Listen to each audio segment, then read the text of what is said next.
Hi everybody, welcome back to my channel. Today I'd like to address a topic that I think is just critical toward the whole process of bringing drama and life and energy to a sketch. It's also something that most of my students and participants in my workshop admit that they struggle with. And that is preserving white and using white as a brilliant addition to your contrast and to your life and to the brightness and happiness of your sketches. So white can be a challenge in watercolor. And for that reason, I think it deserves a little piece all by itself. So let's first of all just look at a with and without white and see what you think about the difference. Okay, so here we're going to paint two chilies. This one has no whites. It's a beautiful red, and I'm adding some dark to give it some form underneath a couple of times, just as you would with anything that's three-dimensional. And there you have it. Here's the same chili. This time I'm leaving some whites. And then we're going to do exactly the same thing in terms of boosting the darks and giving it some form. I found that no matter how hard or how much I boosted the darks, I could not get the drama or the interest or the light in the chili without the whites. Okay, so clearly there's a huge difference when you're talking about reflections and highlights on a shiny object. And you're probably saying, Lori, I know about reflections, but the rest of the world is not white. I don't see white around me. All I see are a lot of colors. So how do I get the white? So I'd like to share some photos with you, and let's just take a look at some examples and sort of the principles that I pay attention to when I'm looking to preserve white and add as much white as possible in my sketch. So here we go. Okay, the first thing that I would say is to leave every sun-struck surface white. So if we take this street here in San Miguel, if you look at these sun-struck areas, you might say, but they're not white. Some are yellow, some are sort of orange, etc. And that's true. But I'm suggesting that the more you can leave the sun-struck areas completely white, the more opportunity you have to bring that brightness into your sketch. In this case, I would focus on these shadow shapes. Look at these shadow shapes, and they're very interesting. So I would think about, how will I paint all this wonderful large shadow shape and leave all of these sunstruck areas white? So that's the first recommendation I have. And if we look at this, you will see that there are little ones, like along this architectural feature, that little piece, this little piece. And being careful in framing the white accurately, not just it's a blotch of white, but it's actually going around a very important shadow shape, etc. Here's another one. Now, and the pièce de résistance, I think that's how you say it, the precious one is right here. It is a detail, but look how powerful it is at saying that there's a street that's coming through the other direction there, and the sun is hitting this corner. That's an important one. Then when you look at things like the pots, I would leave the whole sunstruck side white and then bring the color into it, And even with the leaves, these are all sunstruck areas, and you can leave a lot of jagged whites in here that would increase your contrast with the darker greens. And again, you might say, but I know the plant is green, so why wouldn't I just use a light green? And of course you can, and many do. But in terms of really boosting that sense of contrast, I recommend that you experiment with leaving the lighter colors white. You can always go back and put a light wash over them later if they feel too stark. And then look at this. Look at how the shadow shapes are just incredible. So you want this contrast between the light wall and the shadow shape to be dramatic. And now this particular wall, I might paint the bottom half a very light yellow because it's so pretty and it would make the shadow color so pretty. But the rest of the wall I would leave white, even though in fact it is a light yellow wall. The last thing I wanted to say about this sunstruck business is look at the architectural features. They can be totally washed out where the light hits, but then you have these wonderful shadows and shadow shapes and all down the side. So in this case, it's what I call painting the shadow shapes. I wouldn't paint the window at all. I would only paint these lines that are the shape of the shadows around the window. And it would read very much like a window. Architectural features are perfect examples for doing that. Okay, so sunstruck surfaces, leave them white. Now, obviously reflections, particularly in water, you want to leave as much white as makes sense for the scene. But as we get to this scene deeper in here, and you can see how the white of the back just disappears into the white of the sky, I would encourage, in fact, I do encourage all of my students not to feel like you have to paint the sky. Invariably, we know the sky is blue, we end up painting it, and all that opportunity for some dramatic white is lost. So consider the sky a wonderful opportunity for leaving white. You might start a light blue wash up here, but let it go into nothing. And that contrast of that white with these dark silhouetted features and people is where the drama is. And of course, the sparkles on water, we've all known how important that is. But if you look on this side, there are some sparkly whites here, probably where some of the stones are wet. I would work hard to preserve those. I think those would be very dramatic and they would break up this sense of just a mass. Okay, so reflections and the sky are great opportunities. Now, people are wonderful opportunities. When people are out and about in the sun hits us in some lovely ways. Often the tops of heads, in fact, many sketchers at the end of their sketch, if they have a lot of distant people, will just start dabbing white on the top of their heads and shoulders. And of course, you can do that if they're just forms in the distance. But this is why, because look what happens. You get these white shoulders and white heads.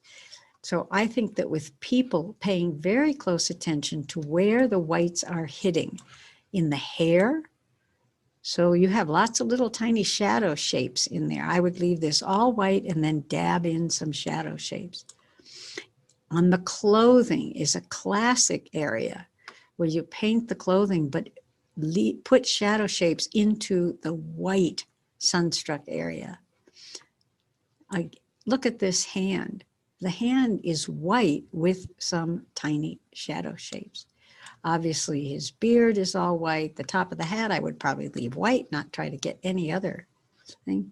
And then look at these distant people. As we said, when there are people in the distance like this, oftentimes their head and their shoulders, in this case, their sides, this was a very low morning sun. But whatever it is, those whites are really critical. See how sparkly that looks in the back with those people? So keeping those whites. Then, of course, the ground. In this case, I probably would not paint this ground, ground at all. This is stone. I would do the shadows. And then I might come back for some little tiny shadows just to indicate in a few places that it is paving. But that's about it. So people are wonderful subjects for looking for where is the sun hitting. And even if it doesn't bleach it out as much as it is in this intense San Miguel sun, still leave it white. Now, as you saw with our little chili example, you know, a chili is not a chili without white, it seems. So just showing you that objects, particularly shiny ones, but any objects in a still life, they're going to have their lighter sides. and their reflective sides. And those things are critical for giving form to it. So in this case, for example, I would paint some color here and soften it out into nothing. A blob of color, soften into nothing. Color all through here, soften into nothing, and leave all of these other places white, and then not ignore these tiny whites. Look at that one. Don't ignore those. Those are really important. So capture all the whites you can. Speaking of the table, you know, this is another thing I think that we often feel, where there's a table there, so I better paint it. And it's brown or it's sort of a goldy color, I'd better make it. What I would do is perhaps paint some table color around the objects, and especially if, so you can have some shadows, but then let it go off into nothing and don't paint the whole table. Okay, that's another opportunity. And we talked about people. Now, I wanted to show how many white highlights there are on this guitarist here in San Miguel. First of all, his hair has it on the top and then another row. And that second row gives you all you need to know about his hairstyle. And then look at on his face. And then this little one on the nose, his cheek, and on the eye. Look on the eye. There's one on the top and one on below. And how the lip works. So even on the watch, his hands are sort of almost outlined with white. And then, of course, the guitar has these fantastic whites. So I would not try to paint those any pale color. I would leave them all white, and you get a sparkle sense. And then let's talk once more about fabric. Look at this. Fabric has folds of shadow shapes. There's a shadow shape. Here's a shadow shape. Here's a shadow shape. But among those are these white mountain tips, or whatever you want to call them. So I think those are extremely important to leave white, and they give a lot of texture to the fabric. Okay, so let's look at a few. So here's an example of a sketch done of that guitar player, and it doesn't have to be totally accurate in terms of where all those folds were, but enough to give the sense that the shirt is folded and you have these white highlights. And then we said that the hands were outlined with white, and so then these just become little shadow shapes. And then the face, we talked about the parts of the face, and the hair, just leaving a little bit of white in the hair explains the hairdo. The other thing about this is the background. As we said with the table, I put some foliage around him so the contrast between the background and these white lines would be evident. But I didn't want to lose all this beautiful white. So this is a vignette, the vignette style that I've done in another workshop, in another one of these videos, is all about white as well. And it's the shape of the white border, leaving as much and as interesting a set of white as you can. So that's why the foliage stops, the walls stop, even his pants stop. These are all opportunities to not over paint. Here's another one. When I said sunstruck walls, leave it white, obviously this whole wall was sunstruck, and it was actually pretty washed out. But that would have meant that this sketch had no color. So take the liberty, decide where it makes sense to have it white and where not. I decided to put some yellow here so that it would have some color, and then let the yellow just disappear. So this looks like it's going out into burning sun, which it in fact was. The other thing about this is look at the little whites on the violin, on his hand, on the hat, on his pants. You know, all those are left quite intentionally to get that little pop of extra contrast and life. And as you see with the sidewalk and the street, I didn't paint it at all. I did some squiggly pen work to indicate the kind of paving, but other than the shadows, I left it white, as we were talking about. Okay, here's another example to leave white. These roses, I think, look sweet, they look alive, they look soft, they look bright because there's some white in it. If that were solid, it would be a lot less of a live feeling. Obviously, in glass, you're going to have reflections. By the way, glass also has white reflections in its shadow. So take advantage of that. Anyway, so there's how you could do an object. Okay, so those are some examples of where to see white. Even if it's not totally white, it's a bright, pale color that you can exaggerate, and it brings just beauty to your sketches and contrast and drama. So let's do one sketch together, and I'll talk it through because there are a couple of other principles in that one. Here we go. Okay, this is a very simple scene, and it demonstrates a couple of important ways to leave white. First is in foliage. As you see, I've left a lot of white holes in that thick foliage around the house, and those are called sky holes. And foliage generally is not completely dense or compact, and so it adds light and color to it. And so I've also softened some of the outer edges so that the color can just softly go into the white, which makes it brighter, in fact. And that's another way to make your sketch light. Now, when it comes to forms, in this case a hillside, these are what I call form whites.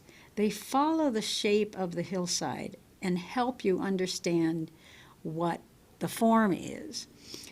And so leaving these curvy or just here and there whites along the slope indicates that that starts as a fairly flat slope and then gets steeper as it goes down toward the water. That's another way to make sure that you leave as many whites as possible in your sketch.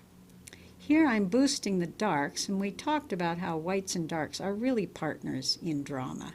So in addition to leaving the whites, pushing your darks, and just very selectively, is extremely important.